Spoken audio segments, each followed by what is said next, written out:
محدثة بدعة وكل بدعة ضلالة وكل ضلالة في النار. أعوذ بالله من الشيطان الرجيم. يا أيها الذين آمنوا اتقوا الله حق تقاته ولا تموتن إلا وأنتم مسلمون.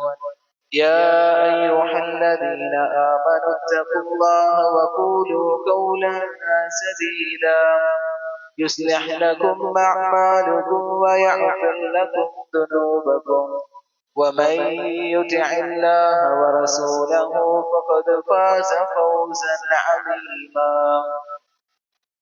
സ്നേഹം നിറഞ്ഞ വിശ്വാസികൾ, അല്ലാഹു സുബ്ഹാനഹു വ തആലയുടെ വിധിവിലക്കുകളും നിയമനിർദ്ദേശങ്ങളും ജീവിതത്തിന്റെ നിഖില മേഖലകളും പാലിക്കണമേ എന്ന് എന്നോടെന്ന പോലെ നിങ്ങൾ ഓരോരുത്തരെയും ഉണർത്തുകയാണ്, നിർബന്ധപൂർവ്വം വസിയ്യത്ത് ചെയ്യുകയാണ്. പ്രവാചകൻ സല്ലല്ലാഹു അലൈഹി വസല്ലമ ഒരിക്കൽ സ്വഹാബത്തിന് പറഞ്ഞു കൊടുക്കുന്നുണ്ട്, ഇന്നലില്ലാഹി മലായിക, തീർച്ചയായും അല്ലാഹു സുബ്ഹാനഹു വ തആലക്ക് ചില മലക്കുകളുണ്ട്. അവരുടെ പണി എന്നുള്ളത് അവർ ഭൂമിയിലൂടെ ഇങ്ങനെ സഞ്ചരിച്ചു കൊണ്ടിരിക്കും. ഭൂമിയിലെ വ്യത്യസ്തങ്ങളായ പ്രദേശങ്ങളിലൂടെ അവരിങ്ങനെ സഞ്ചരിച്ചു കൊണ്ടിരിക്കും. ഈ സഞ്ചരിച്ചു കൊടുക്കുന്നതിനിടയിൽ ഇത്തരം സദസ്സുകൾ, ദീനീപരമായ സദസ്സുകളിൽ ആ മലക്കുകൾ കയറിയിരിക്കും. എന്നിട്ട് അവരുടെ പണി എന്നുള്ളത് അവിടെ പറയുന്ന കാര്യങ്ങൾ ശ്രദ്ധാപൂർവം കേൾക്കുക എന്നുള്ളതാണ്. വളരെ ശ്രദ്ധാപൂർവം അവിടെ എന്താണോ പറയുന്നത് അതെല്ലാം അവർ ശ്രദ്ധാപൂർവം കേട്ടുകൊണ്ടിരിക്കും. പിന്നീട് പ്രവാചകൻ പറഞ്ഞു, അവരങ്ങനെ ഭൂമിയിലൂടെയുള്ള യാത്ര കഴിഞ്ഞ് പകൽ അവസാനം രാത്രിയാകുമ്പോൾ അള്ളാഹുവിന്റെ അടുക്കിലേക്ക് മടങ്ങിച്ചെല്ലും. ഈ സമയത്ത് അള്ളാഹു സുബ്ഹാനഹു വ തആല ആ മലക്കുകളോട് ചോദിക്കും, അയ്ന ജഅ്തും, നിങ്ങൾ എവിടെ നിന്നാണ് വരുന്നത്, എവിടെ നിന്നാണ് വരുന്നത്? അപ്പോൾ അവർ പറയും, റബ്ബേ, ഞങ്ങൾ ഇന്ന പ്രദേശത്ത് നിന്ന്, കച്ചേരിപ്പടി എന്ന് പറയുന്ന ഇന്ന പ്രദേശത്ത് നിന്ന്, ഇന്ന പള്ളിയിൽ നിന്ന്, ഇന്ന സദസ്സിൽ നിന്നാണ് ഞങ്ങൾ വരുന്നത് റബ്ബേ. അപ്പൊ റബ്ബ് അവരോട് ചോദിക്കും, അല്ല, നിങ്ങൾ മടങ്ങുന്ന സമയത്ത് അവിടെ ഉണ്ടായിരുന്ന അടിമകളുടെ മനസ്സിൽ എന്തായിരുന്നു അവർ വിചാരിച്ചിരുന്നത്, എന്തായിരുന്നു അവർ ചെയ്തുകൊണ്ടിരുന്നത്? ആ സമയത്ത് മലക്കുകൾ പറയും, റബ്ബേ, അവിടെ ഇരുന്ന ഓരോ ആളുകളും നിന്നെ കുറിച്ച് പഠിക്കുകയായിരുന്നു, നിന്റെ ദീനിന്റെ സന്ദേശങ്ങളെ കുറിച്ച് ചർച്ച ചെയ്യുകയായിരുന്നു. വീണ്ടും റബ്ബ് ചോദിക്കും മലക്കുകളോട്, അല്ല, അവരുടെ മനസ്സുകളിൽ എന്തായിരുന്നു അവർ ആഗ്രഹിച്ചിരുന്നത്, എന്തായിരുന്നു അവരുടെ ആഗ്രഹം? ഈ സമയത്ത് മലക്കുകൾ മറുപടി പറയും, റബ്ബേ, അവിടെ ഇരുന്ന ഓരോ ആളുകളും പ്രതീക്ഷിച്ചിരുന്നത്, ആഗ്രഹിച്ചിരുന്നത് നിന്റെ സ്വർഗമാണ്, നിന്റെ സ്വർഗ പൂങ്കാവനമാണ്, നീ വിശ്വാസികൾക്കായി ഒരുക്കി വെച്ച സ്വർഗമാണ് അവർ ആഗ്രഹിച്ചിരുന്നത് റബ്ബേ. വീണ്ടും റബ്ബ് ചോദിക്കുമല്ല, അവിടെ ഇരുന്ന ആളുകൾ എന്തിനെ തൊട്ടാണ് ഭയപ്പെട്ടിരുന്നത്, അവിടെ ഇരുന്ന ഓരോ മനുഷ്യരുടെ മനസ്സിലെ ഭയപ്പാട് എന്തായിരുന്നു?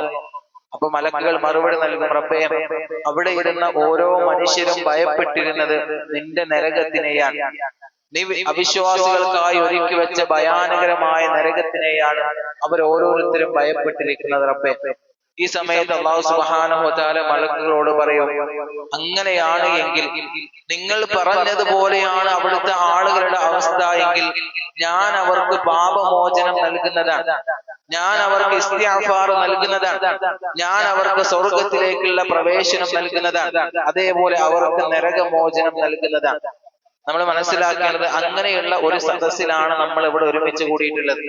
അപ്പൊ ആ ഒരു ചിന്താഗതി നമ്മുടെ മനസ്സിലുണ്ടാകണം. ഞാൻ അള്ളാഹുവിന്റെ ദീനിനെ കുറിച്ച് പഠിക്കാൻ വന്നതാണ്, അള്ളാഹുവിന്റെ സ്വർഗത്തിനെയാണ് ഞാൻ ആഗ്രഹിക്കുന്നത്, ഞാൻ ആഗ്രഹിക്കുന്നത് നരകത്തിൽ നിന്നുള്ള മോചനമാണ്. ഈ ഒരു 3 ചിന്തകൾ നമ്മുടെ മനസ്സിലുണ്ട് എങ്കിൽ ഈ ഒരു സദസ്സ് പിരിഞ്ഞു പോകുമ്പോൾ അല്ലാഹു സുബ്ഹാനഹു വ തആല അത് 3 നമുക്ക് നൽകുമെന്നാണ്.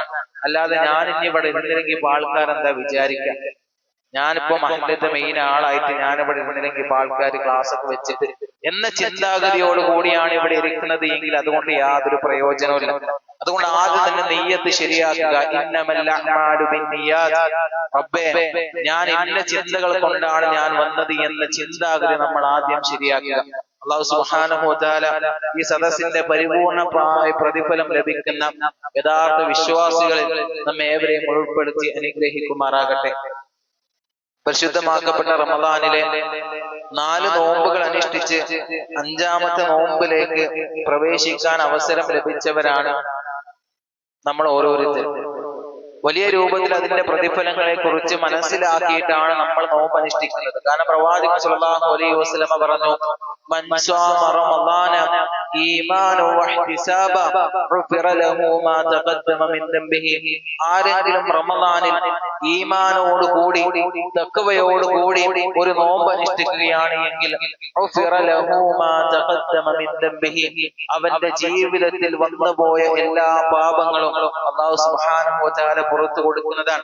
അതേപോലെ പ്രവാചകൻ പറഞ്ഞു, ആരെങ്കിലും റമദാനിൽ ഒരു നോമ്പ് അനുഷ്ഠിച്ചാൽ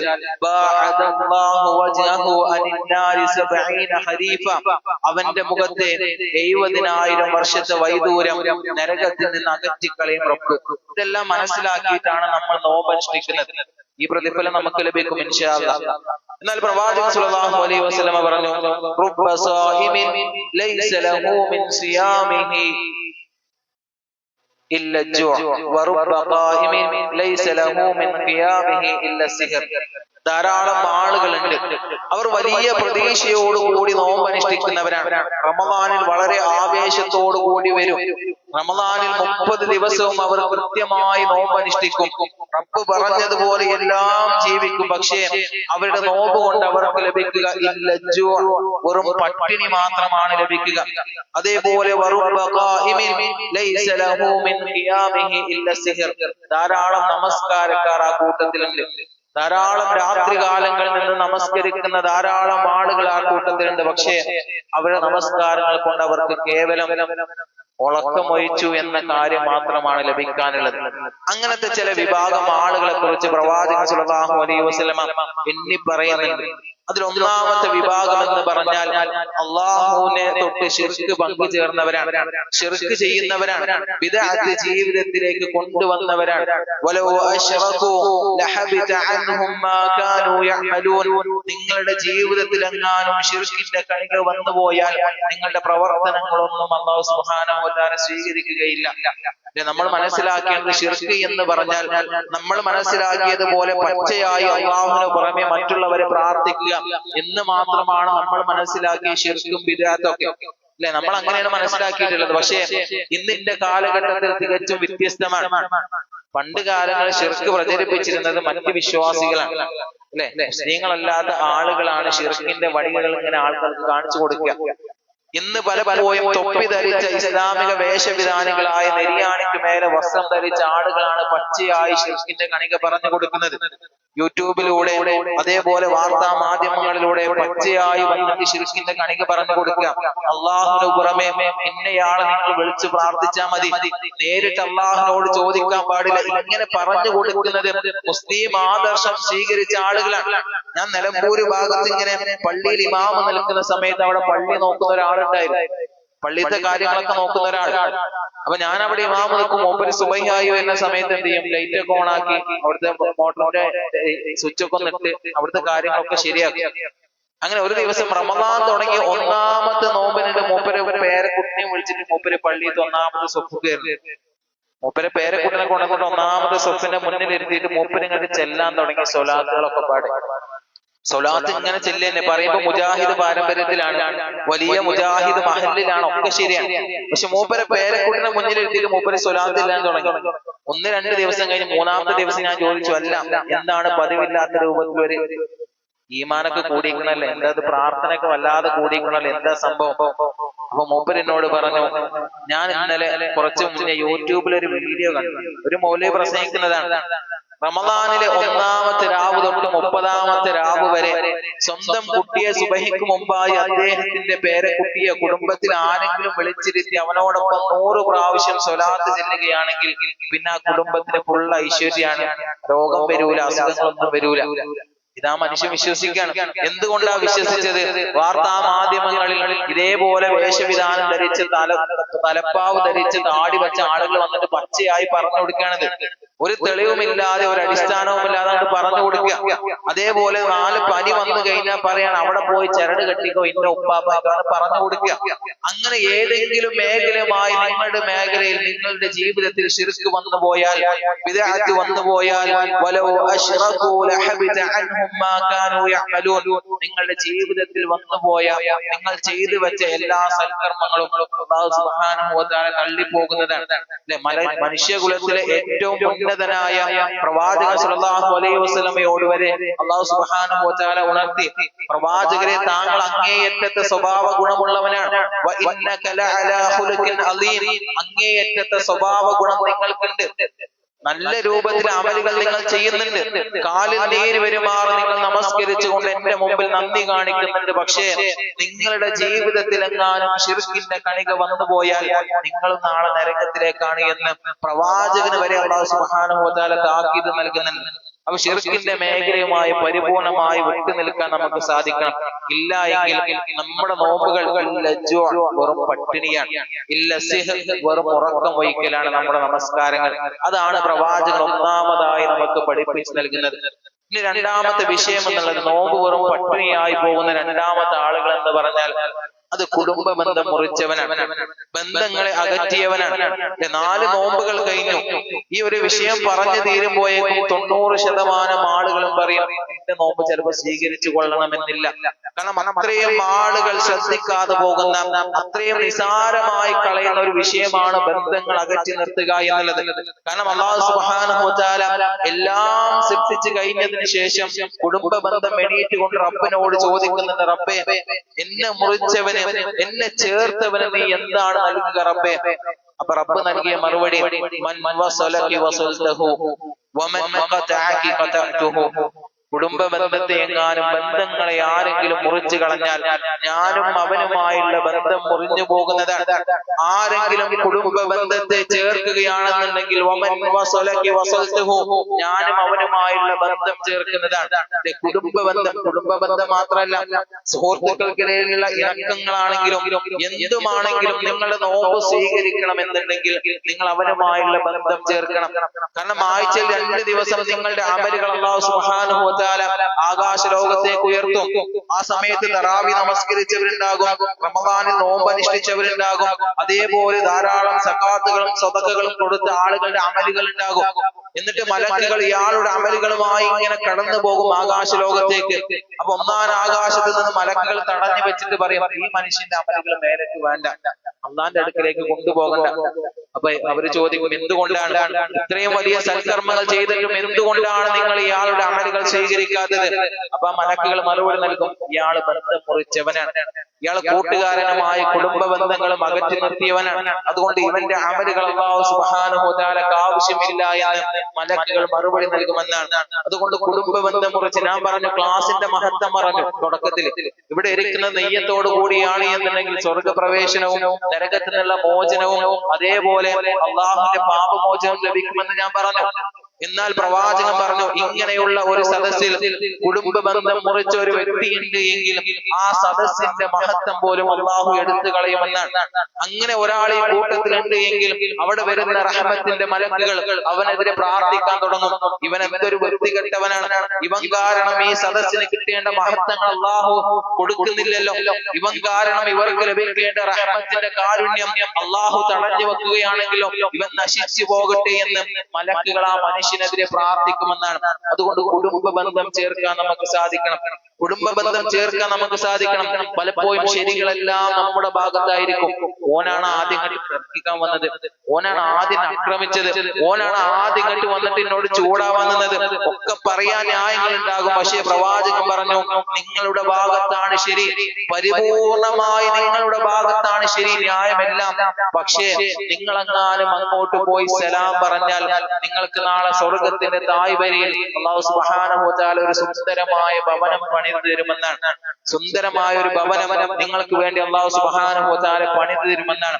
അബ്ദുല്ലാഹി ഇബ്നു സലാം എന്ന് പറയുന്ന ഒരു സ്വഹാബി പ്രവാചകന്റെ അടുക്കിലേക്ക് വരുന്നുണ്ട്. എന്നിട്ട് പ്രവാചകനോട് പറയാ, പ്രവാചകരെ, ഞാൻ എന്റെ കുടുംബ ബന്ധവുമായി അകന്നു നിൽക്കുകയാണ്, പക്ഷെ ഞാൻ അവർക്ക് വേണ്ടി ബന്ധം ചേർക്കുന്നതിന് വേണ്ടി ഞാൻ അവർക്ക് നല്ലതെല്ലാം ചെയ്യുന്നുണ്ട്, കാണുമ്പോൾ പുഞ്ചിരിക്കുന്നുണ്ട്, സലാം പറയുന്നുണ്ട്, അവരോട് എങ്ങനെയെങ്കിലും ഒന്ന് ബന്ധം ചേർക്കാൻ വേണ്ടി അവർക്ക് നന്മകൾ ചെയ്യുന്നുണ്ട്. പക്ഷേ എനിക്ക് അവർ തിരിച്ചൊന്നും നൽകുന്നില്ല, അക്രമം മാത്രമാണ് എനിക്ക് എതിരെ അവർ നൽകുന്നത്. ഈ സമയത്ത് പ്രവാചകൻ സ്വല്ലല്ലാഹു അലൈഹി വസല്ലം പ്രവാചകനെ മാറ്റി നിർത്തിയിട്ട് ഇതേ ചോദ്യം നമ്മുടെ പള്ളിയിലെ ഖാദിയോടോ ഖതീബിനോടോ മഹല്ലിലെ ഏതെങ്കിലും ഉയർന്ന ഒരാളോടോ വന്ന് ചോദിക്കണം. നിങ്ങൾ പറയാണ് ഞാനും ഒരാളുമായി ബന്ധം മുറിഞ്ഞു നിൽക്കുകയാണ്, അപ്പൊ ഞാൻ പോയിട്ട് 2-3 പ്രാവശ്യം സലാം പറഞ്ഞു, മൂപ്പര് മടക്കണില്ല, ഇനി എന്താ ഞാൻ ചെയ്യണ്ടേ? സ്വാഭാവികമായിട്ടും നമ്മുടെ നാട്ടിലുള്ള ഓരോ മനുഷ്യരും പറഞ്ഞു കൊടുക്കാൻ എന്റെ ബാധ്യത തീർന്നു, ഇജ് അത്രയൊക്കെ ചെയ്താൽ മതി, ഓനിങ്ങോട്ട് സലാം അടക്കായിട്ട് ഒഴിവാക്കിക്കളാം, ഞങ്ങോട്ട് പോണ്ട എന്നാ പറഞ്ഞു കൊടുക്കുക. എന്നാൽ പ്രവാചകൻ, ലോകത്തിന്റെ ഉന്നതനായ നേതാവ് പറഞ്ഞു കൊടുത്തു, അബ്ദുല്ലാഹി ഇബ്നു സലാം, നീ തുടരുന്നതെല്ലാം നീ തുടരുക, നീ സലാം പറയണം, ഇനിയും കണ്ടാൽ നീ സലാം പറയണം, ഇനിയും കണ്ടാൽ നീ പുഞ്ചിരിക്കണം, അവരുടെ നന്മകൾക്ക് വേണ്ടി നീ ആഗ്രഹിക്കണം, അവർക്ക് നന്മ ചെയ്യണം, നീ അത് ഇനിയും തുടരണമെന്നാണ്. അങ്ങനെ നീ തുടരുകയാണ് എന്നുണ്ടെങ്കിൽ ആകാശ ലോകത്ത് നിന്ന് നിനക്ക് സംരക്ഷണത്തിനായി അല്ലാഹു സുബ്ഹാനഹു വ തആല മലായികത്തിനെ ഏർപ്പെടുത്തുമെന്നാണ്. ഇത്രയും വലിയ അനുഗ്രഹമുള്ള വിഷയമാണ് അങ്ങോട്ട് പോയി ബന്ധം ചേർക്കുക എന്നുള്ളത്. കാരണം പ്രവാചകൻ പറഞ്ഞു, ലാ യഹില്ലു ലിമുസ്ലിമിൻ അൻ യഹ്ജുറ അഖാഹു ഫൗക സലാസ ലയാലിൻ യൽതഖിയാനി ഫയുറദു ഹാദാ വയുറദു ഹാദാ. ലാ യഹില്ലു ലിമുസ്ലിമിൻ, ഒരു മുസ്ലിമിനും അനുവദനീയമല്ല എന്ത്? ഫൗക സലാസ ലയാലിൻ, തന്റെ സഹോദരനോട് 3 ദിനരാത്രങ്ങൾ മിണ്ടാതെ നിൽക്കുക, 3 ദിനരാത്രങ്ങളെക്കാൾ മിണ്ടാതിരിക്കുക എന്നുള്ളത് ഒരു മുസ്ലിമിന് അനുവദനീയമല്ല. അത് കരുതി 3 സുന്നത്താണെന്നല്ല, അവനോട് നിർത്തിക്കുകയാണ്, ഏതായാലും 3 ദിവസം കജ്ജട്ടെ എന്നിട്ട് പോയി സലാം പറയുന്നല്ല. 3 ദിവസം വരെ പോയാലും അതിനുശേഷം ബന്ധങ്ങൾ മുറിച്ചു നിൽക്കാൻ പാടില്ല എന്നുള്ളതാണ്. എന്തിന്റെയൊക്കെ പേരിലാണ് നമ്മൾ തെറ്റാറുള്ളത്? ചെറിയ ചെറിയ വിഷയങ്ങൾക്ക് പോലും തെറ്റി നിൽക്കുന്നവരാണ്. നമ്മൾ മനസ്സിലാക്കേണ്ടത്, അങ്ങനെ എങ്ങാനും ബന്ധം മുറിച്ചിട്ടാണ് നമ്മൾ ഈ റമദാനിൽ നോമ്പ് അനുഷ്ഠിക്കുന്നത് എങ്കിലും നമ്മുടെ നോമ്പുകൾ വെറും പട്ടിണി മാത്രമായിരിക്കും, വേറൊന്നും അതുകൊണ്ട് കിട്ടൂല. ബന്ധങ്ങൾ ചേർക്കാൻ നമുക്ക് സാധിക്കണം. പലപ്പോഴും നമുക്ക് ഉണ്ടാവുന്ന നമ്മുടെ നാട്ടിൽ നടക്കുന്ന ഒരു അവസ്ഥ, ആരെങ്കിലും ഹജ്ജിന് പോവാണെന്നുണ്ടെങ്കിൽ, ഉംറക്ക് പോവാണെന്നുണ്ടെങ്കിൽ ഓരോ വീടാന്തരം കയറാൻ പോകും, എന്നിട്ട് ഒരു സലാം പറയും, എല്ലാ വീട്ടിലും സലാം പറയും, എന്തെങ്കിലുമൊക്കെ വന്നപ്പോൾ പുറത്ത് തരണോ, ഹജ്ജ് സ്വീകരിക്കണ്ടേ അല്ലെ? 8 ലക്ഷം രൂപ മുടക്കി പോകുന്ന ഹജ്ജ് സ്വീകരിക്കാൻ വേണ്ടി എല്ലാ വീടാന്തരം നമ്മൾ കയറിപ്പോകും. എന്നാൽ പരിശുദ്ധമാക്കപ്പെട്ട റമദാനിലെ മഹത്വങ്ങൾ നേടിയെടുക്കാൻ, ബന്ധങ്ങൾ ചേർക്കാൻ പോയ എത്ര പേർ നമ്മുടെ കൂട്ടത്തിലുണ്ടാകും? എന്ത് വന്നാലും വേണ്ടില്ല ഞാൻ ഓനോട് കൊണ്ടില്ല എന്ന് കറിശാതെ പറയുന്ന എത്രയോ ആളുകൾ നമ്മുടെ കൂട്ടത്തിലുണ്ട്. എന്നാൽ അത്തരം ആളുകളുടെ നോമ്പ് കൊണ്ട് വെറും പട്ടിണി മാത്രമാണ് ലഭിക്കുക. അതുകൊണ്ട് ബന്ധങ്ങൾ ചേർക്കാൻ നമുക്ക് സാധിക്കണം. ഇതാണ് പ്രവാചകൻ പഠിപ്പിച്ച 2ാമത്തെ വിഭാഗം. ഇനി 3ാമത്തെ വിഭാഗത്തിനെ കുറിച്ച് പ്രവാചകൻ സ്വല്ലല്ലാഹു അലൈഹി വസല്ലമ പറഞ്ഞു, അത് മാതാപിതാക്കളോട് നന്ദി കാണിക്കാത്തവരാണ്, മാതാപിതാക്കളോട് കരുണ കാണിക്കാത്തവരാണ്. കാരണം പ്രവാചകൻ സ്വല്ലല്ലാഹു അലൈഹി വസല്ലമ പറഞ്ഞു, റിദല്ലാഹു ഫീ റിദൽ വാലിദൈൻ സഖ്തുല്ലാഹു ഫീ സഖ്തുൽ വാലിദൈൻ. അല്ലേ, നമ്മൾ കിട്ടാനല്ലേ, അള്ളാഹ് ഒന്ന് ഇഷ്ടപ്പെട്ട് കിട്ടാനല്ലേ? പക്ഷേ പ്രവാചകൻ പറഞ്ഞു, റിദല്ലാഹു ഫീ റിദൽ വാലിദൈൻ, അള്ളാഹുവിന്റെ തൃപ്തി എന്ന് പറഞ്ഞാൽ നിങ്ങളുടെ മാതാപിതാക്കളുടെ തൃപ്തിയിലാണ്. മാതാപിതാക്കളെ വേദനിപ്പിച്ച്, അവരെ ഒറ്റപ്പെടുത്തി, അവരെ കഷ്ടപ്പെടുത്തിയിട്ട് നിങ്ങൾ റമദാനിൽ 30 നോമ്പുകൾ എടുത്തിട്ട് കാര്യമില്ല, പള്ളിയിലെ വലിയ ഖാദിയായിട്ട് കാര്യമില്ല, പള്ളിയിലെ മഹല്ലിലെ വലിയ നേതാവായി നടന്നിട്ട് കാര്യമില്ല. നിങ്ങളുടെ വീട്ടിലുള്ള മാതാപിതാക്കളുടെ തൃപ്തി നിങ്ങൾക്ക് ലഭിക്കണം. കാരണം ഖുർആനിന്റെ സത്ത, ഖുർആനിൽ ധാരാളം വിഷയങ്ങളെ കുറിച്ച് പറയുന്നുണ്ട്. ഹജ്ജ് പറയുന്നുണ്ട്, നോമ്പ് പറയുന്നുണ്ട്, സക്കാത്ത് പറയുന്നുണ്ട്, അയൽപക്ക ബന്ധം പറയുന്നുണ്ട്, ഒക്കെ പറയുന്നുണ്ട്. പക്ഷെ മാതാപിതാക്കളുടെ ഗൗരവം കുറച്ച് വളരെ പ്രാധാന്യത്തോടു കൂടിയ പരിശുദ്ധ ഖുർആൻ പറഞ്ഞു. കാരണം ഖുർആൻ പറഞ്ഞു, വഇദ് അഖദ്നാ മീസാഖ ബനി ഇസ്രായീൽ, ഇസ്രായേൽ സന്തതികളിൽ നിന്ന് ഞാൻ ഒരു കരാർ വാങ്ങിയിട്ടുണ്ട്. അല്ലാഹ് പറയാ, ലാ തഅബുദൂന ഇല്ലല്ലാഹ്, നിങ്ങൾ അല്ലാഹുവിനെ അല്ലാതെ ആരാധിക്കാൻ പാടില്ല. അതുകൊണ്ട് അവസാനിച്ചില്ല, അവിടെ നിർത്തിയില്ല. അള്ളാഹനെ മാത്രം ആരാധിച്ചത് കൊണ്ട് കാര്യമില്ല. വബിൽ വാലിദൈനി ഇഹ്സാന, നിങ്ങൾ നിങ്ങളുടെ മാതാപിതാക്കൾക്ക് നന്മ ചെയ്യണം. അതേപോലെ സൂറത്തുൽ നിസായിലേക്ക് പോയാൽ വഅബ്ദുല്ലാഹ വലാ തുശ്രികൂ ബിഹി ശൈഅ, നിങ്ങൾ അല്ലാഹുവിനെ തൊട്ട് ഒന്നിനെയും പങ്കു ചേർക്കാൻ പാടില്ല. അതുകൊണ്ട് തീർന്നില്ല, വബിൽ വാലിദൈനി ഇഹ്സാന, നിങ്ങൾ നിങ്ങളുടെ മാതാപിതാക്കൾക്ക് നന്മ ചെയ്യണം. പ്രവാചകനെ വിളിച്ചുകൊണ്ട് സൂറത്തുൽ അൻആമിൽ പറഞ്ഞു, ഖുൽ തആലൂ അത്ലു മാ ഹറമ റബ്ബുകും അലൈക്കും. പ്രവാചകരെ, നിങ്ങൾക്ക് അല്ലാഹു എന്തെല്ലാമാണ് വിലക്കിയത് എന്ന് പഠിപ്പിച്ചു തരാം. വലാ തുശ്രികൂ ബിഹി ശൈഅ. അല്ലാഹുവിനെ തൊട്ട് ഒന്നിനെയും പങ്കു ചേർക്കാൻ പാടില്ല. തീർന്നില്ല. വബിൽ വാലിദൈനി ഇഹ്സാന. നിങ്ങൾ നിങ്ങളുടെ മാതാപിതാക്കൾക്ക് നന്മ ചെയ്യണം. ഇസ്ലാമിന്റെ സത്തയായ, കേന്ദ്രമായ, നടുന്തൂണായ അല്ലാഹനെ മാത്രം ആരാധിക്കണം എന്ന് പറഞ്ഞ സ്ഥലത്തെല്ലാം മാതാപിതാക്കളെ ചേർത്ത് വെച്ചു. അതിന്റെ ഗൗരവം, കാരണം അല്ലാഹനെ മാത്രം ആരാധിച്ചത് കൊണ്ട് തൃപ്തി കിട്ടൂല. മാതാപിതാക്കൾക്ക് കൂടി നന്മ ചെയ്യണം, എന്നാലേ നിങ്ങൾക്ക് ആ തൃപ്തി നേടിയെടുക്കാൻ സാധിക്കുള്ളൂ. പ്രവാചകന്റെ അടുക്കിലേക്ക് ഒരു സ്വഹാബി കടന്നു വരുന്നുണ്ട്. യമനിൽ നിന്നൊരു സ്വഹാബി പ്രവാചകനെ കാണാൻ വരുന്നുണ്ട്. എന്നിട്ട് ആ സ്വഹാബി പറയാണ്, പ്രവാചകരെ, എനിക്കിനി താങ്കളോടൊപ്പം ജീവിക്കണം. ഇനിയുള്ള കാലം താങ്കളോടൊപ്പം ജീവിച്ച് ഹദീസ് പഠിച്ച് ഖുർആൻ പഠിച്ച് എനിക്ക് ഇനിയുള്ള കാലം ജീവിക്കണം. പ്രവാചകൻ ആ മനുഷ്യനോട് തിരിച്ചു ചോദിച്ചത്, നിന്റെ വീട്ടിൽ, സാധാരണ പ്രവാചകൻ പറഞ്ഞ നല്ല കാര്യാട്ടോ, എടുത്ത് നല്ല കാര്യമാണ്, ഇവിടെ നിന്നോ, അള്ളാന്റെ മാർഗത്തിൽ ഷഹീദായി എന്നോടൊപ്പം ജീവിച്ചു നിന്നോന്നാ പറയണ്ടേ. പക്ഷെ പ്രവാചകൻ തിരിച്ചു ചോദിച്ച ഒരു ചോദ്യം, നിന്റെ വീട്ടിൽ വയസ്സായ മാതാപിതാക്കളുണ്ടോ? നിന്റെ വീട്ടിൽ വയസ്സായ മാതാപിതാക്കളുണ്ടോ? ആ മനുഷ്യൻ പറഞ്ഞു, അതേ പ്രവാചകരെ. പ്രവാചകൻ നൽകിയ മറുപടി, നീ എന്നോടൊപ്പം ജീവിക്കുന്നതിനേക്കാൾ, അള്ളാന്റെ മാർഗത്തിൽ ഷഹീദാകുന്നതിനേക്കാൾ, ഖുർആൻ പഠിച്ച് ഹദീസ് പഠിച്ച് എന്നോടൊപ്പം ഉള്ള ജീവിതത്തിനേക്കാൾ നിനക്ക് ഉത്തമമായത് നിന്റെ വീട്ടിലുള്ള വയസ്സായ മാതാപിതാക്കൾക്ക് നന്മ ചെയ്യലാണ്. വയസ്സായ മാതാപിതാക്കൾക്ക് നന്മ ചെയ്യലാണ്. ആ ഉമ്മയെയാണ് പല വിഷയങ്ങളുടെ പേര് നമ്മൾ വേദനിപ്പിക്കാറുള്ളത്. ഖുർആൻ വ്യക്തമായി പറഞ്ഞു, നിങ്ങളുടെ മാതാപിതാക്കളോട് നിങ്ങൾ എങ്ങനെ പെരുമാറണമെന്ന്. വഖദാ റബ്ബുക അല്ലാ തഅബുദൂ ഇല്ലാ ഇയ്യാഹു വബിൽ വാലിദൈനി ഇഹ്സാന. അള്ളാഹനെ മാത്രം ആരാധിക്കണം. നിങ്ങളുടെ മാതാപിതാക്കൾക്ക് നിങ്ങൾ നന്മ ചെയ്യണം.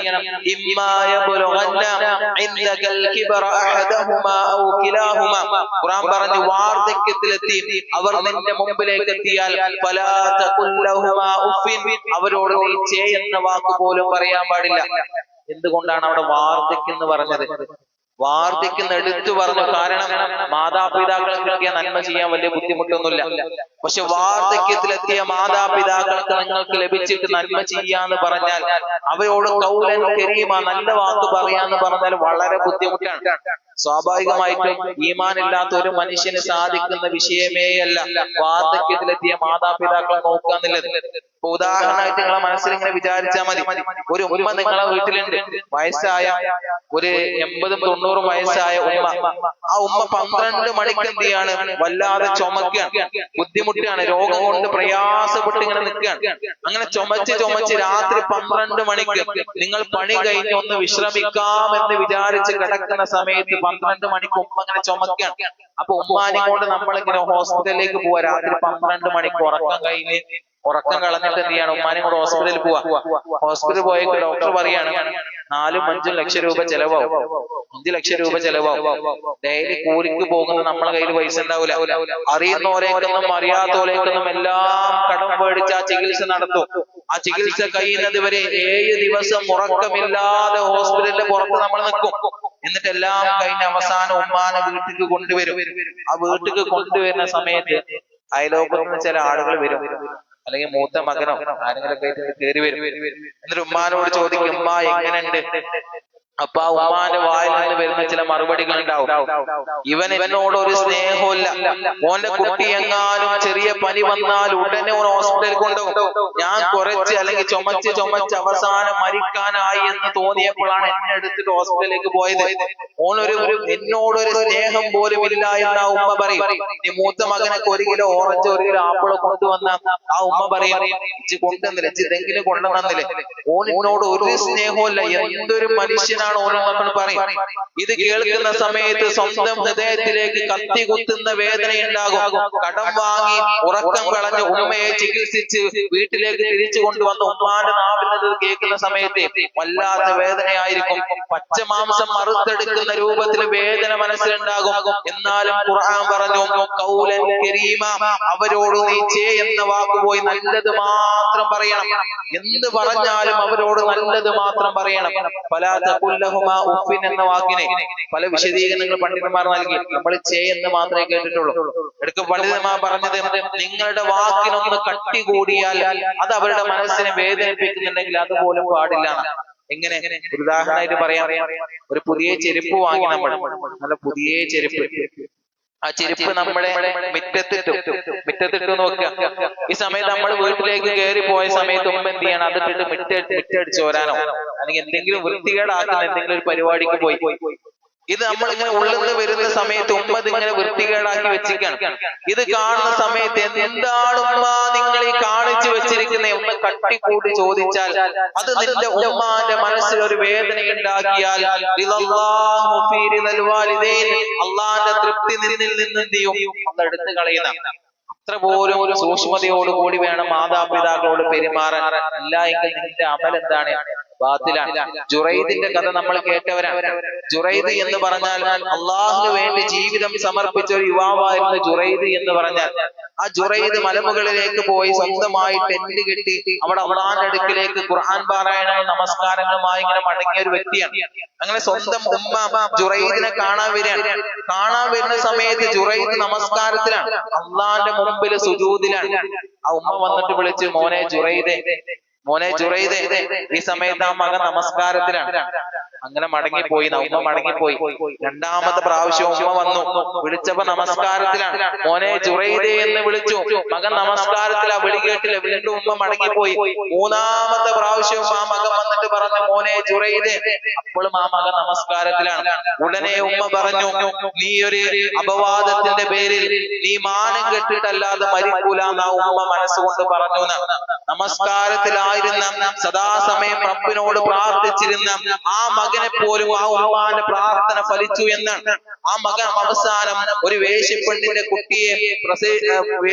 കുട്ടിയെ അച്ഛനാണ് എന്ന് പറഞ്ഞ് അപവാദം പറഞ്ഞിട്ടാണ് ആ മനുഷ്യൻ അവസാനം മരിക്കപ്പെടുന്നത്. വീണ്ടും തെളിഞ്ഞെങ്കിലും ആ അപവാദം ആ മനുഷ്യന്റെ മേലേക്ക് വന്നു. ആ ഉമ്മാന്റെ പ്രാർത്ഥന റബ്ബ് തള്ളിക്കളഞ്ഞിട്ടില്ല. ആ ഉമ്മയോടാണ് നമ്മൾ നിസാര കാര്യത്തിന്റെ പേരിൽ ശാപമേറ്റു വാങ്ങാറുള്ളത്. എന്തെങ്കിലും ഒന്ന് ഉമ്മാനോട് പറഞ്ഞ രണ്ടാമതിന് തട്ടിക്കേറുന്ന നമ്മളാണ്. എന്നാൽ ഖുർആൻ പറഞ്ഞു, ഫലാ തഖുൽ ലഹുമാ ഉഫിൻ, അവരോട് നീ ചേ എന്ന വാക്ക് പറയാൻ പാടില്ല. കാരണം റിദല്ലാഹു ഫീ റിദൽ വാലിദൈൻ, അവരുടെ തൃപ്തി കിട്ടിയാലേ നിനക്ക് അല്ലാഹുവിന്റെ തൃപ്തി കിട്ടുള്ളൂ. ഇല്ല എങ്കിൽ സഖ്തുല്ലാഹു ഫീ സഖ്തുൽ വാലിദൈൻ, ഉമ്മാന്റെ ശാപം കൊണ്ടാണ് നീ മരിക്കുന്നത് എങ്കിൽ നിനക്ക് അല്ലാഹുവിന്റെ ശാപേ കിട്ടുള്ളൂ, വേറൊന്നും കിട്ടൂല. വലിയ പ്രവർത്തനങ്ങൾ ചെയ്തിട്ടൊന്നും കാര്യമില്ല. ആ ഉമ്മയെയും ഉപ്പയെയും നിനക്ക് ഉപയോഗിക്കാൻ സാധിക്കണം. കാരണം അത് നിന്റെ സ്വർഗത്തിലേക്കുള്ള കവാടമാണ്. കുറച്ചു മുന്നേ, ഒരു വർഷങ്ങൾക്ക് മുന്നേ ഒരു വാർത്തയിൽ, ഗൾഫിൽ ഉണ്ടായിരുന്ന ഒരു വാർത്തയുണ്ട്. ആ വാർത്ത ഇങ്ങനെയാണ്: രണ്ട് മക്കള് ഉമ്മാനെ നോക്കാൻ വേണ്ടി കേസ് കൊടുക്കുകയാണ്. മൂത്ത മകന്റെ വീട്ടിലാണ് ഉമ്മ നിൽക്കുന്നത്. പക്ഷേ നാട്ടിലെ ചട്ടം അനുസരിച്ചിട്ട് ഇളയ മകന്റെ വീട്ടിലാണ് ഉമ്മ നിൽക്കേണ്ടത്. ഇളയ മകൻ പോയി കേസ് കൊടുത്തു, വലിയ മകൻ എനിക്ക് വിട്ടു തരുന്നില്ല ഉമ്മാനെ. വലിയ മകന് കേസ് കൊടുത്തു, എനിക്ക് എന്റെ ഉമ്മാനെ നോക്കാൻ വേണം. അവസാനം ഈ കേസ് വാദിക്കുന്നത് കണ്ടിട്ട് ആ ജഡ്ജി പോലും കരഞ്ഞുപോയി. അങ്ങനെ കോടതി വിധി വന്നു, ഇളയ മകന്റെ ഒപ്പം വലിയ മകന്റെ അടുക്കൽ നിന്ന് ഉമ്മാനെ പറഞ്ഞയക്കണം എന്ന് പറഞ്ഞു. ഇങ്ങനെ കോടതി വരാതെ നിന്ന് ആ മകൻ പറയുന്ന, മൂത്ത മകൻ പറയുന്ന ഒരു വാക്കുണ്ട്: മോനെ, എന്റെ അനിയ, നീ കൊണ്ടുപോകുന്നത് എന്റെ സ്വർഗമാണ്. എനിക്ക് റബ്ബ് സ്വർഗത്തിലേക്ക് പ്രവേശിക്കാൻ എനിക്ക് അനുഗ്രഹിച്ചു തന്ന എന്റെ സ്വർഗത്തിന്റെ വാതിലിനെയാണ് നീ കൊണ്ടുപോകുന്നത് എന്ന് പറഞ്ഞ ആ മകൻ പൊട്ടിക്കരയുന്നുണ്ട്. അത്രയും അനുഗ്രഹീതമായ രണ്ട് ഉമ്മയോടാണ് നമ്മൾ പരുഷമായി സംസാരിക്കാറുള്ളത്, പരുഷമായി പെരുമാറാറുള്ളത്. ആ ഉമ്മയാണ് നമ്മൾ ഉപയോഗപ്പെടുത്താൻ തയ്യാറാകാതിരിക്കൽ. എന്റെ ഒരു ഉസ്താദായിരുന്ന ഒരു ജാമിയത്തൊരു അധ്യാപകൻ, മൂപ്പര് ഇടയ്ക്കൊരു ചരിത്രം പറഞ്ഞുതരും. മാതാപിതാക്കളെ വിഷയം വരുമ്പോ മൂപ്പര് പെട്ടെന്ന് പറയുന്ന ഒരു ചരിത്രമുണ്ട്. മൂപ്പര് ഒരിക്കലും ഒരു സമ്പന്നന്റെ വീട്ടിലേക്ക് പോയി. അത്യാവശ്യം മുതലില്ല ഒരു വീട്ടിലേക്ക് പോയി. ആ സമയത്ത് പുറത്തു നിന്ന് ഈ സമ്പന്നനുമായി ഉസ്താദ് ഇങ്ങനെ സംസാരിക്കാൻ. ഈ സമയത്ത് ഈ മനുഷ്യന്റെ മുതലാളിയുടെ വീട്ടിൽ നിന്ന് ഇദ്ദേഹത്തിന് ഫോൺ അടിച്ചു. ഈ ഉസ്താദ് വിചാരിച്ചു ഇയാൾ പെട്ടെന്ന് കിട്ടും മണ്ടി പോയി. ഫോൺ അടിക്കലും ഈ മനുഷ്യൻ എന്ത് ചെയ്തു, പെട്ടെന്ന് വീട്ടിലേക്ക് മണ്ടി പോവാണ്. ഫോണിന്റെ ഇടക്ക് പറഞ്ഞു, എന്റെ ഉമ്മങ്ങാനോ ഫോൺ എടുത്താലോ എന്ന് പറഞ്ഞാണ് മണ്ടി പോയി. അപ്പൊ ഈ ഉസ്താദ് അങ്ങോട്ട് പറഞ്ഞു, ഞാൻ ആദ്യം മനുഷ്യനെ വെറുത്തു. കാരണം മോന്റെ ഫോൺ എടുത്താൽ എന്താ, ഉമ്മാക്ക് എടുക്കാൻ അവകാശമല്ലേ, എന്ത് പണിയാവും കാണിക്കുന്നത്. അപ്പൊ ഈ മനുഷ്യൻ ഇങ്ങനെ വീട്ടിലേക്ക് കയറാനാകുന്ന സമയത്ത് ഈ ഉമ്മ ഇങ്ങനെ ഫോൺ കൊണ്ടുവരിക, കൈ ഇങ്ങനെ വിറച്ച് ഉമ്മാക്ക് പറയേണ്ട അസുഖം എന്തെന്നാ. അപ്പൊ അങ്ങനെ അവസാനം വിചാരിച്ച പോലെ തന്നെ അവസാനം ആ ഉമ്മാന്റെ കയ്യിൽ നിന്ന് ആ ഫോണ് നിലത്തേക്ക് വീഴാൻ. ഫോൺ ഇങ്ങനെ എടുത്ത് നോക്കുമ്പോ ഫുള്ള് പൊട്ടിക്കാൻ, ഡിസ്പ്ലേ വരെ അടിച്ചു പോയിട്ടുണ്ട്. അപ്പോ ഈ മകനെ ഫോൺ എടുത്തിട്ട് ഉമ്മാനോട് പറയുന്ന ഒരു രംഗുണ്ട്. ഉസ്താദ് പറയാണ്, ഉമ്മ ഞാൻ ഏതായാലും ഒരു പുതിയ ഫോൺ വാങ്ങാൻ നിൽക്കരുത്, ഉമ്മ പൊട്ടിച്ചത് നന്നായി, ഇതൊന്ന് പൊട്ടാൻ വേണ്ടി കാത്തിരിക്കരുന്നു ഞാൻ. ഇത് കേട്ടാ മൗലവി ആകെ അതിശയപ്പെട്ടു. കാരണം ആ സംസാരത്തിന്റെ ഇടയ്ക്ക് മുതലാളി പറഞ്ഞു തരാം, ഞാനൊരു പുതിയ ഫോൺ വാങ്ങിയിട്ടുണ്ട്, പുതിയ ഫോണാണ്, വലിയ വിലയുള്ള ഫോണാണ്, അതുകൊണ്ട് അതൊക്കെ ഒന്ന് കാണിച്ചു തരാൻ ആ സംസാരത്തിന്റെ ഇടയ്ക്ക് പറഞ്ഞു തരാം. അങ്ങനെ ഉമ്മാനെ ചേർത്ത് പിടിച്ചൊരു ഉമ്മയും കൊടുത്തിട്ട് എന്ത് ചെയ്തു, ഉള്ളിൽ കൊണ്ടേയിരുത്തി ആ ഫോൺ കൊടുത്തിട്ട് എന്ത് ചെയ്തു, മുപ്പര് പുറത്തേക്ക് വന്നിട്ട് ആ ഉസ്താദിനോട് പറഞ്ഞു തരാം, ഉസ്താദെ മിന്നാന്ന് വാങ്ങിയിട്ടുള്ളൂ, പുതിയ ഫോണാണ്, പുതിയ ഫോണാണ്, 1,00,000 അടുത്ത് ഇതിന് വില ഉണ്ട്, മലകന്ന് വീണ് പൊട്ടി, ഇനിയിപ്പോ ഏതായാലും പുതിയത് വാങ്ങുന്നേ നിവർത്തിയുള്ളൂ എന്നാണ്. അപ്പൊ ഉമ്മാനോട് അങ്ങനെയല്ലല്ലോ പറഞ്ഞത്, ഉമ്മാനോട് പറഞ്ഞതാണെങ്കിൽ പഴയ ഫോണാണ്, പുതിയത് വാങ്ങാനുള്ള ആഗ്രഹം കൊണ്ടാണെന്നല്ലേ. അപ്പൊ ആ മനുഷ്യൻ മറുപടി നൽകിയത്, ഞാനെങ്ങാനും എന്റെ ഉമ്മാനോട് അതിന്റെ പേരിൽ കയർത്താൽ, എന്റെ ഉമ്മാന്റെ മനസ്സിലെങ്ങാനും ഒരു വേദന ഉണ്ടായാൽ, എന്നോടൊരു വെറുപ്പുണ്ടായാൽ, അത് നാളെ എനിക്ക് സ്വർഗത്തിലേക്ക് പ്രവേശിക്കുന്നതിൽ നിന്നും എന്നെ തടഞ്ഞു കളയും. എന്റെ റബ്ബിന്റെ കോപം എനിക്ക് കിട്ടുന്നതിന് അത് കാരണമാകും. ഇന്ന് ഇവിടെ ആണെങ്കിൽ എനിക്ക് 10 ലക്ഷം 20 ലക്ഷം മുടക്കാൻ എന്റെ കയ്യിൽ ആസ്തിയുണ്ട്. പക്ഷെ ഞാൻ എങ്ങാനും ഒരു വാക്ക് പറഞ്ഞ് എന്റെ ഉമ്മാന്റെ മനസ്സ് നോവിപ്പിച്ചാൽ അത് വീണ്ടെടുക്കാൻ എനിക്ക് സാധിക്കൂല. അതുകൊണ്ട് പറഞ്ഞതാണെന്ന്. നമ്മളൊക്കെ എത്ര ശ്രദ്ധിക്കാനുണ്ട്. നമ്മുടെ വീടുകളിൽ കിടക്കുന്ന 2 മാതാപിതാക്കൾ, വയസ്സായ മാതാപിതാക്കൾ, അവരെ പൊന്നു പോലെ നോക്കാൻ നമുക്ക് സാധിക്കണം.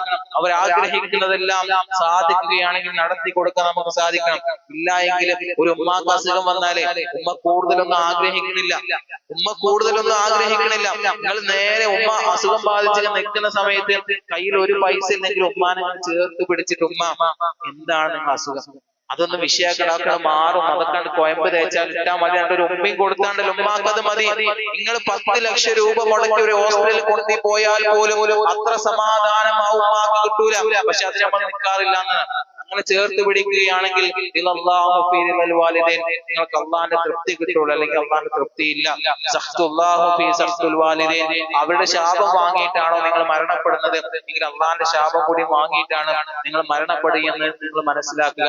അങ്ങനെ ഉമ്മാന്റെ തൃപ്തി ഇല്ലാതെ, അവിടെ സംതൃപ്തി ഇല്ലാതെയാണ് നിങ്ങൾ നോമ്പ് അനുഷ്ഠിക്കുന്നത് എങ്കിൽ നിങ്ങളുടെ നോമ്പ് വെറും ലജ്ജോ, വെറും പട്ടിണിയാണ് അള്ളാന്റെ അടുക്കൽ. അതുകൊണ്ട് യാതൊരു ഉപകാരവും നിങ്ങൾക്ക് ലഭിക്കാനില്ല.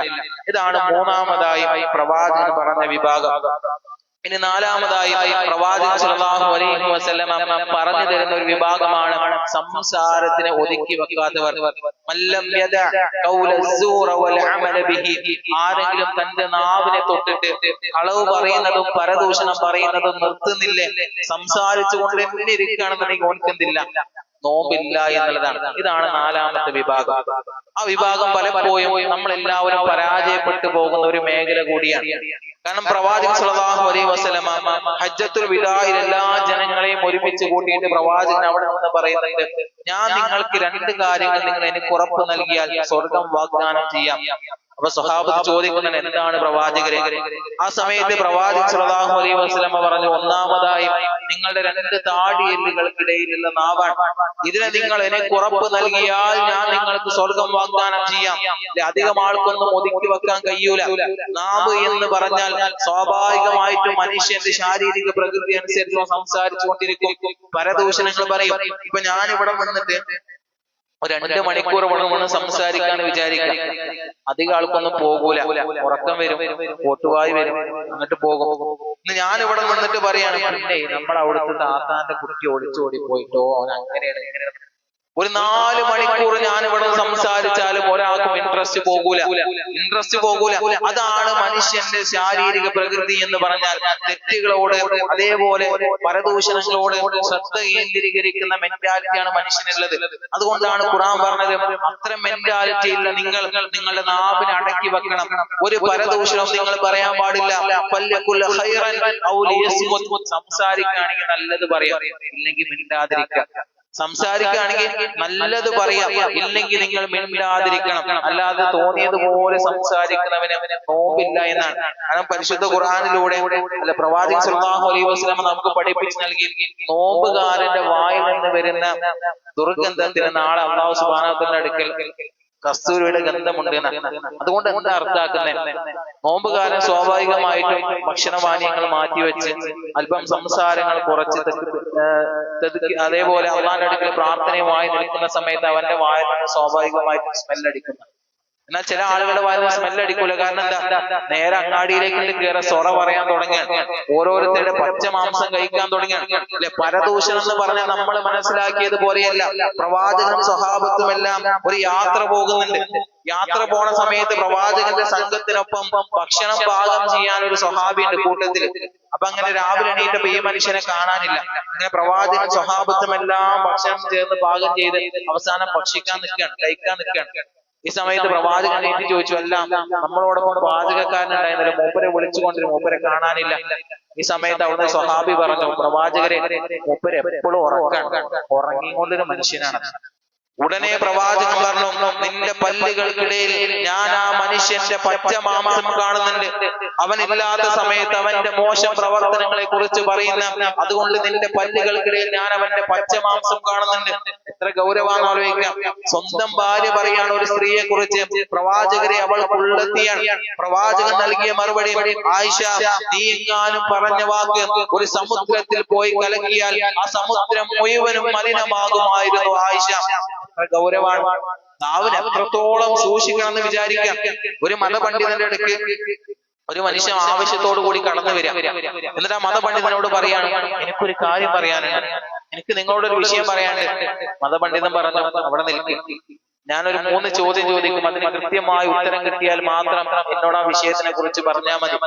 ഉടനെ ആദ്യമായ മതപണ്ഡിതൻ ചോദിച്ചു, അല്ല നീ ആ പറയാമെന്ന വിഷയം എന്നോട് പറഞ്ഞു എന്നതിന്റെ പേരിൽ ആ പ്രശ്നത്തിന് വല്ല പരിഹാരവുമാകുമോ? അപ്പൊ ആ മനുഷ്യൻ പറഞ്ഞു, ഇല്ല, നിങ്ങളോട് പറഞ്ഞതിന്റെ പേരിൽ വലിയ മാറ്റമൊന്നും വരാനില്ല. വീണ്ടും മതപണ്ഡിതൻ ചോദിച്ചു, അല്ല ആ വിഷയം എന്നോട് പറഞ്ഞു എന്നതിന്റെ പേരിൽ ആർക്കെങ്കിലും എന്തെങ്കിലും നേട്ടം കിട്ടാനുണ്ടോ? അപ്പോഴും ആ മനുഷ്യൻ പറഞ്ഞു, ഇല്ല. അപ്പോഴും മതപണ്ഡിതൻ 3ാമത്തെ ചോദ്യം ആവർത്തിച്ചു, അല്ല എന്നോട് പറഞ്ഞു എന്നതിന്റെ പേരിൽ നിനക്ക് വല്ല നേട്ടവും കിട്ടാനുണ്ടോ? അപ്പോഴും ആ മനുഷ്യൻ പറഞ്ഞു, ഇല്ല, എനിക്ക് വലിയ നേട്ടമൊന്നും കിട്ടാനില്ല. ഉടനെ ആ മതപണ്ഡിതൻ പറഞ്ഞു, എങ്കിൽ നീ പറയാൻ വിചാരിച്ചിരുന്ന കാര്യം നിന്റെ മനസ്സിൽ തന്നെ നീ ഒതുക്കിക്കൊള്ളുക. നിന്റെ മനസ്സിൽ വെച്ചാൽ മതി, എന്നോട് സംസാരിക്കേണ്ട ആവശ്യമില്ല. ഇതേ രൂപത്തിലായിരിക്കണം വിശ്വാസികളുടെ നിലപാട് എന്നാണ്. അധികമൊന്നും സംസാരിക്കണം. ഉമർ റളിയല്ലാഹു പറഞ്ഞു, ഞാൻ സംസാരിച്ചതിന്റെ വിഷയത്തിൽ എനിക്ക് പലപ്പോഴും ഖേദിക്കേണ്ടി വന്നിട്ടുണ്ട്, പക്ഷേ സംസാരിക്കാത്തതിന്റെ പേരിൽ എനിക്ക് ഒരിക്കലും ഖേദിക്കേണ്ടി വന്നിട്ടില്ല. ഒരു മണിക്കൂർ ഒരു മനുഷ്യരോട് സംസാരിക്കുകയാണെന്നുണ്ടെങ്കിൽ സ്വാഭാവികമായിട്ടും അതിൽ കളവുണ്ടാകും. ഓനൊന്ന് ചിരിപ്പിക്കാൻ വേണ്ടി, എന്തെങ്കിലും ഒരു രസത്തിന് വേണ്ടി നമ്മൾ ഇങ്ങനെ തുടങ്ങും, ഓരോ വിഷയങ്ങളിട്ട് ഇങ്ങനെ തുടങ്ങും. എന്നാൽ വിശ്വാസികൾക്ക് അത് പാടില്ല എന്നാണ്. വിശ്വാസികളുടെ സംസാരങ്ങൾക്ക് കൃത്യമായ നിലപാടുണ്ടായിരിക്കണം, കൃത്യമായ ചിട്ടയുണ്ടായിരിക്കണം, കൃത്യമായ അളവുകോൽ ഉണ്ടായിരിക്കണം. അതിനനുസരിച്ചായിരിക്കണം വിശ്വാസികളുടെ സംസാരം എന്ന് പറയുന്നത്. അന്യന്റെ ന്യൂനതകളെ കുറിച്ച് ഒരിക്കലും മറ്റുള്ളവരോട് പറയാൻ പാടില്ല എന്നാണ്. പ്രവാചകന്റെ അടുക്കിലേക്ക് ഒരു മനുഷ്യൻ വരികയാണ്. സ്വഹാബി കടന്നു വന്നിട്ട് പറയാണ്, പ്രവാചകരെ ഞാൻ വ്യഭിചരിച്ചിട്ടുണ്ട്, പ്രവാചകരെ ഞാൻ വ്യഭിചരിച്ചിട്ടുണ്ട്. പ്രവാചകൻ ഉടനെ മുഖം തിരിച്ചു. വീണ്ടും ആ മനുഷ്യൻ ആവർത്തിച്ച്, പ്രവാചകരെ ഞാൻ വ്യഭിചരിച്ചിട്ടുണ്ട്. അപ്പോഴും പ്രവാചകൻ മുഖം തിരിച്ചു. വീണ്ടും ആ മനുഷ്യൻ ആവർത്തിച്ച്, പ്രവാചകരെ ഞാൻ വ്യഭിചരിച്ചിട്ടുണ്ട്. ഈ സമയത്ത് പ്രവാചകൻ ചുറ്റുമുള്ള സ്വഹാബത്തിനോട് പറഞ്ഞു, ആ മനുഷ്യനെ ഒന്ന് പരിശോധിക്ക്, മദ്യപിച്ചിട്ടുണ്ടോ, സ്വബോധത്തോടു കൂടിയാണോ സംസാരിക്കുന്നത്, ഒന്ന് നോക്ക്. അപ്പൊ ചുറ്റുമുള്ള ആളുകളൊക്കെ നോക്കിയിട്ട് പറഞ്ഞു, ഇല്ല പ്രവാചകരെ, മൂപ്പര് മദ്യപിച്ചിട്ടൊന്നുമില്ല, സ്വബോധത്തോടു കൂടിയാണ്. എങ്കിൽ ആ മനുഷ്യന് വ്യഭിചാരിക്കുന്ന ശിക്ഷ നൽകി എറിഞ്ഞു കൊല്ലാൻ വേണ്ടി പറയാം. പക്ഷെ നമ്മൾ അവിടെ മനസ്സിലാക്കിയത്, പ്രവാചകൻ ഒരിക്കൽ പോലും ചോദിച്ചില്ല, നീ ആരോടൊപ്പമാണ് വ്യഭിചരിച്ചത്, ഏത് സ്ത്രീയാണ് നിന്നോടൊപ്പം ഉണ്ടായിരുന്നത്, എവിടെ വെച്ചാണ് നീ ചെയ്തത്, എന്തിനപ്പ ചെയ്തു, എന്തിനപ്പ അങ്ങോട്ട് പോയി എന്ന് പ്രവാചകൻ ചോദിച്ചിട്ടില്ല. നമ്മുടെ മുന്നിലേക്കെങ്ങാനും അങ്ങനെ ഒരു വാർത്ത വന്നാൽ നമ്മൾ ആദ്യം മൂപ്പരെ ചോദ്യം ചെയ്യാൻ തുടങ്ങും. എന്തിനാ അങ്ങോട്ട് ചെയ്തേ, എന്തിനാ പോയെ, ഒരു 4 ആളോട് പറഞ്ഞാലേ നമുക്ക് സമാധാനമുള്ളൂ. എന്നാൽ പ്രവാചകന്റെ നിലപാട് മുഖം തിരിച്ച് കളഞ്ഞു എന്നാണ്. ഒരവസാനമായിട്ടാണ് പ്രവാചകൻ അത് കൽപ്പിക്കുന്നത്. എങ്കിൽ പോലും പ്രവാചകൻ ഒരിക്കൽ പോലും ചോദിച്ചില്ല, നീ ആരുമായി ാണ് വ്യഭിചരിച്ചത്, ആ സ്ത്രീയുടെ പേര് പോലും പ്രവാചകൻ ചോദിച്ചില്ല എന്നാണ്. അല്ലെ, ഇന്ന ആളുടെ മകൾ ഒളിച്ചോടി പോയി എന്നറിഞ്ഞാൽ ഒളിച്ചോടി പോയ ഓരോ സ്റ്റെപ്പിന്റെ അളവെടുക്കാൻ നടക്കുന്ന ആളുകളായിരിക്കും നമ്മൾ. അങ്ങനത്തെ നിലപാട് വിശ്വാസികൾക്ക് പാടില്ല എന്നാണ്. അവന്റെ മുമ്പിൽ വരുന്ന പ്രശ്നങ്ങൾക്ക് മാത്രം പരിഹാരം കാണാം, ആവശ്യത്തിന് മാത്രം സംസാരിക്കുകയാണ് എന്നുണ്ടെങ്കിൽ നീ നല്ലത് മാത്രം സംസാരിക്കാം. പ്രവാചകൻ സ്വഹാബത്തിനോട് പറഞ്ഞു, സ്വഹാബ, നിങ്ങളുടെ കൂട്ടത്തിൽ പാപ്പരായവർ എന്ന് പറഞ്ഞാൽ ആരാണ്? പാപ്പരായവർ എന്ന് പറഞ്ഞാൽ ആരാണ്? സ്വഹാബത്ത് ഉടനെ മറുപടി നൽകി, പ്രവാചകരെ, ദീനും ദീനാറും ഇല്ലാത്ത പണമില്ലാത്ത ആളുകളാണ് ഞങ്ങളുടെ കൂട്ടത്തിലെ പാപ്പരായവർ. പ്രവാചകൻ ഉടനെ മറുപടി നൽകി, അതല്ല പാപ്പരായവർ. ദീനിന്റെ വിഷയത്തിലേക്ക് വന്നാൽ അങ്ങനെയുള്ള ആളുകളല്ല പാപരായവർ, മറിച്ച് നാളെ അള്ളാഹുവിന്റെ അടുക്കിലേക്ക് വലിയ അമലുകളുടെ കൂമ്പാരവുമായി കടന്നു വരുന്ന ചില ആളുകളുണ്ട്. അത്തരം ആളുകൾ സ്വർഗത്തിലേക്ക് പ്രവേശിക്കുമെന്ന് ഉറപ്പായി നിൽക്കുന്ന സമയത്ത് ചില ആളുകൾ അവിടെ മുന്നിലേക്ക് വരും. എന്നിട്ട് പറയും, റബ്ബേ, ഇവൻ എന്നെ കുറിച്ച് പരദൂഷണം പറഞ്ഞവനാണ്, ഇവൻ എന്നെ വാക്കുകൊണ്ട് ആക്രമിച്ചവനാണ്, ഇവൻ എന്നോട് ദേഷ്യപ്പെട്ടവനാണ്, എന്റെ മനസ്സിനെ നോവിപ്പിക്കുന്ന രൂപത്തിൽ അവൻ സംസാരിച്ചവനാണ്. അപ്പൊ റബ്ബ് ഇങ്ങനെ അമലുകൾ കൊടുത്ത് അവസാനം ഈ മനുഷ്യന്റെ കയ്യിൽ ഒന്നും ഉണ്ടാവില്ല. അതാണ് എന്റെ കൂട്ടത്തിലെ പാപ്പരായവർ എന്ന. നാവിനെ സൂക്ഷിച്ചില്ല എങ്കിൽ നമ്മുടെ അമലുകളെല്ലാം നിഷ്ഫലമാകും. അങ്ങനെ നാവിനെ സൂക്ഷിക്കാത്തവന് നോമ്പില്ലാന്ന്, അങ്ങനെ അവൻ നോമ്പ് തുടരുകയാണ് എന്നുണ്ടെങ്കിൽ അവന് പട്ടിണി മാത്രമേ കിട്ടുകയുള്ളൂ. ഈ 4 വിഭാഗത്തിനെയാണ് പ്രവാചകൻ സ്വല്ലല്ലാഹു അലൈഹി വസല്ലമ നോമ്പ് നിഷ്ഫലമാക്കി പോകുന്ന വിഭാഗത്തിൽ ഉൾപ്പെടുത്തി നമ്മോട് സംസാരിച്ചിട്ടുള്ളത്. അതുകൊണ്ട് ഇതിന്റെ ഗൗരവം മനസ്സിലാക്കുക. റമദാനിലെ ഓരോ നോമ്പിനും അങ്ങേയറ്റത്തെ പ്രതിഫലമുണ്ട് എന്നാണ്. അതുകൊണ്ട് ആത്മാർത്ഥമായി ഓരോ നോമ്പ് കഴിയുമ്പോൾ നമ്മൾ പ്രാർത്ഥിക്കണം, റബ്ബേ, എന്തെങ്കിലും വീഴ്ച വന്നിട്ടുണ്ടെങ്കിൽ, എന്നാലല്ലാതെ കഴിയാത്ത രൂപത്തിൽ എന്തെങ്കിലും വീഴ്ചകൾ ഇതിൽ വന്നിട്ടുണ്ട് എങ്കിൽ അതെല്ലാം പുറത്ത് എന്നിൽ നിന്ന് സ്വീകരിക്കണമേ എന്ന് ആത്മാർത്ഥമായി പ്രാർത്ഥിക്കാൻ നമുക്ക് സാധിക്കണം. അല്ലാഹു സുബ്ഹാനഹു വ തആല നമ്മൾ ചെയ്യുന്ന അമലുകളെല്ലാം സ്വീകരിച്ച് നാളെ സ്വർഗത്തിൽ പ്രവേശിക്കുന്ന യഥാർത്ഥ വിശ്വാസികളിൽ നമ്മെ ഏവരെയും ഉൾപ്പെടുത്തി അനുഗ്രഹിക്കുമാറാകട്ടെ. ഒരു ചെറിയ കാര്യം സൂചിപ്പിക്കാനുള്ളത്, ഞാൻ ജാമിഅ നദവിയ എന്ന് പറയുന്ന സ്ഥാപനത്തിൽ നിന്നാണ് വരുന്നത്. അപ്പൊ അവിടെ എന്നെ പോലെ ധാരാളം ആളുകൾ മതം പഠിക്കുന്നുണ്ട്. ഇതേപോലെ ക്ലാസ്സുകളും ഒക്കെ ആയിട്ട് ധാരാളം വിദ്യാർത്ഥികൾ അവിടെ പഠിക്കുന്നുണ്ട്. ഇതേപോലെ പ്രബോധന രംഗത്ത് ധാരാളം ആളുകൾ സജീവമായി ഇപ്പോൾ നിലകൊള്ളുന്നുണ്ട്. അത്തരം ആളുകളെല്ലാം അവിടെ പഠിക്കുമ്പോൾ അവരുടെ കയ്യിൽ നിന്നൊന്നും ഒരു ഫീസും ഈടാക്കാതെയാണ് ആ സ്ഥാപനം അവിടെ പഠിപ്പിച്ചുകൊണ്ടിരിക്കുന്നത്. റമദാനിൽ ഉണ്ടാകാറുണ്ട്. അതിന് കഴിയുന്ന അത്ര ജീവിത അവസാനം വരെ ഞാൻ എത്ര പ്രാവശ്യം ഖുർആൻ പാരായണം ചെയ്യുന്നുണ്ട്, അതിന്റെ എല്ലാം പ്രതിഫലം ആ മനുഷ്യന് പോയിക്കൊണ്ടിരിക്കുകയാണ്. കേവലം ആ സ്ഥാപനത്തിൽ നിന്ന് ഒരു വർഷം ഒരു 10 ഹാഫിളും ഒരു 20-25 സ്വലാഹിമാരും ഇറങ്ങാറുണ്ട്. അപ്പൊ അത്രയും ആളുകൾ പ്രബോധനം ചെയ്യുന്നതിന്റെയും ഖുർആൻ പാരായണം ചെയ്യുന്നതിന്റെയും എല്ലാം പ്രതിഫലം നമുക്ക് കിട്ടിക്കൊണ്ടേയിരിക്കും. മനസ്സിലാക്കി അതിനെ സഹകരിക്കണമെന്ന് ഉണർത്തുകയാണ്. അല്ലാഹു സുബ്ഹാനഹു വ തആല നമ്മൾ ചെയ്യുന്ന എല്ലാ സൽക്കർമ്മങ്ങളും നമ്മൾ സ്വീകരിച്ച് നാളെ സ്വർഗത്തിൽ പ്രവേശിക്കുന്ന യഥാർത്ഥ വിശ്വാസികളിൽ നമ്മെ ഏവരെയും ഉൾപ്പെടുത്തി അനുഗ്രഹിക്കുമാറാകട്ടെ. അതാ ഞങ്ങളിൽ നിന്ന് വന്നു പോയിട്ടുള്ള ചെറുതും വലുതുമായ എല്ലാ പാപങ്ങളും ഞങ്ങൾക്ക് നീ അത് ഉച്ചരിച്ചുകൊണ്ട് മരിക്കാനും സാധിക്കുന്ന യഥാർത്ഥ വിശ്വാസികളിൽ ഞങ്ങൾ നീ ഉൾപ്പെടുത്തി അനുഗ്രഹിക്കണമേ നാഥ. നാഥ, മക്കളില്ലാതെ കഷ്ടപ്പെടുന്ന അനേകം ദമ്പതികളുണ്ട് നാഥ, അവർക്ക് സ്വാലിഹായ മക്കളെ നൽകി അനുഗ്രഹിക്കണമേ നാഥ. അല്ലാഹുമ്മ അഫ്വിൽ ലിൽ മുഅ്മിനീന വൽ മുഅ്മിനാത്ത് വൽ മുസ്ലിമീന വൽ മുസ്ലിമാത്ത് വൽ അഹ്യാഇ മിൻഹും വൽ അംവാത്ത് ഇന്നക മുജീബുദ് ദഅവാതി യാ ഖാദിയൽ ഹാജാത്ത്.